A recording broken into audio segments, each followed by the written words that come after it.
নমস্কার বন্ধুরা, আমি আবারও ফিরে এসেছি আরও একটি নতুন পর্ব নিয়ে। আজকের এই পর্বে আমি আলোচনা করতে চলেছি খারাপ সময় ভেঙে না পড়ে কোন তিনটি কাজ আমাদের করা উচিত। এই বিষয় নিয়ে বিস্তারিত আলোচনা করব আজকের পর্বে।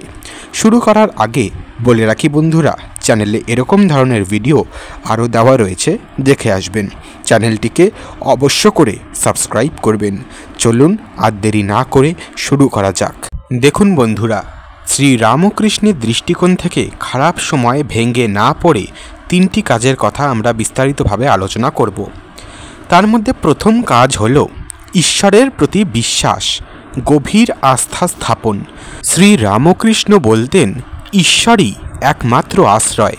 খারাপ সময় এই বিশ্বাসকে আরও দৃঢ় করতে হবে। মনে রাখতে হবে, এই পরিস্থিতিও ঈশ্বরের ইচ্ছাতেই ঘটেছে এবং এর পেছনে কোনো গভীর উদ্দেশ্য রয়েছে। প্রার্থনা ও জপ। নিয়মিত প্রার্থনা ও জপ মনকে শান্ত করে এবং ঈশ্বরের সঙ্গে সংযোগ স্থাপন করে। শ্রী রামকৃষ্ণ অনেক কঠোর সাধনা করেছেন এবং তাই তিনি বলতেন, যত মত তত পথ। লীলা কথা শ্রবণ ও পাঠ। ঈশ্বরের লীলা কথা পাঠ বা শ্রবণ করলে মনে শান্তি আসে এবং বিশ্বাস দৃঢ় হয়। শ্রী রামকৃষ্ণ প্রায়শই পুরাণ ও ধর্মগ্রন্থের গল্প বলতেন, যা মানুষকে অনুপ্রাণিত করত। আত্মসমর্পণ। খারাপ সময় ঈশ্বরের কাছে সম্পূর্ণ আত্মসমর্পণ করুন। মনে রাখবেন, তিনি আপনার মঙ্গল চান।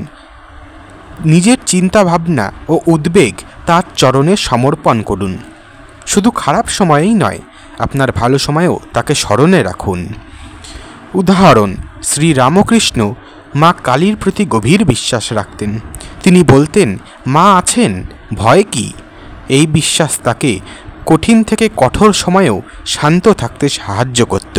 দ্বিতীয় কাজ যা আমাদের করা উচিত তা হল নিজের মনকে শান্ত রাখা। ধ্যান ও যোগ। শ্রী রামকৃষ্ণ মনকে শান্ত রাখার জন্য ধ্যানের ওপর জোর দিতেন। নিয়মিত ধ্যান করলে মন স্থির হয় এবং নেতিবাচক চিন্তা দূর হয়। যোগ ও ব্যায়াম শরীর ও মনকে সুস্থ রাখতে সাহায্য করে। সৎসঙ্গ। সৎসঙ্গ বা জ্ঞানী ব্যক্তিদের সঙ্গ মনকে ইতিবাচক রাখে।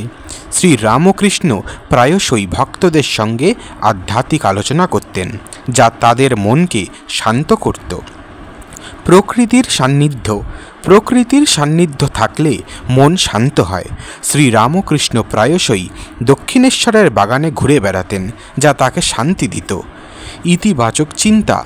নেতিবাচক চিন্তা ভাবনা থেকে দূরে থাকুন।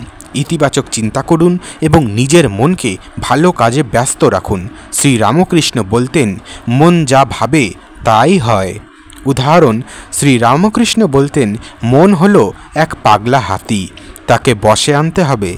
তিনি মনকে শান্ত রাখার জন্য বিভিন্ন উপায়ের কথা বলেছেন, যেমন ঈশ্বরের নাম জপ, ধ্যান এবং সৎসঙ্গ।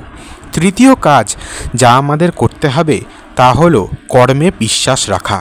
কর্তব্য পালন। শ্রী রামকৃষ্ণ বলতেন, নিজের কর্তব্য নিষ্ঠার সঙ্গে পালন করা উচিত। খারাপ সময়েও নিজের কাজ করে যান, ফলের আশা না করে। ধৈর্য ও অধ্যবসায়। কঠিন সময়ে ধৈর্য ধরুন এবং চেষ্টা চালিয়ে যান। মনে রাখবেন, পরিশ্রম কখনো বিফলে যায় না। সৎকর্ম। সৎকর্ম করলে মনে শান্তি আসে এবং আত্মবিশ্বাস বাড়ে। শ্রী রামকৃষ্ণ বলতেন, কর্মই ধর্ম। ফলের আশা না করা। শ্রী রামকৃষ্ণ নিষ্কাম কর্মে বিশ্বাস করতেন। তিনি বলতেন, ফলের আশা না করে নিজের কাজ করে যাও, ফল তো ঈশ্বরের হাতে। উদাহরণ, শ্রী রামকৃষ্ণ নিজের জীবনে কঠোর পরিশ্রম করেছেন। তিনি বলতেন, কাজের মধ্যে দিয়েই ঈশ্বরের সেবা করা যায়। তিনি ভক্তদেরও নিজেদের কাজ নিষ্ঠার সঙ্গে করার উপদেশ দিতেন। শ্রী রামকৃষ্ণ এই তিনটি শিক্ষা আমাদের দেখায় কিভাবে কঠিন সময়েও ভেঙে না পড়ে শান্ত ও স্থির থাকা যায়।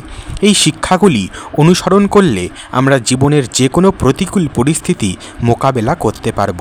আজকের জন্য এই পর্যন্তই বন্ধুরা, দেখা হচ্ছে পরের ভিডিওতে। চ্যানেলটিকে অবশ্য করে সাবস্ক্রাইব করবেন এবং বাকি ভিডিওগুলো দেখে আসবেন। সকলেই সুস্থ থাকবেন, ভালো থাকবেন। ধন্যবাদ।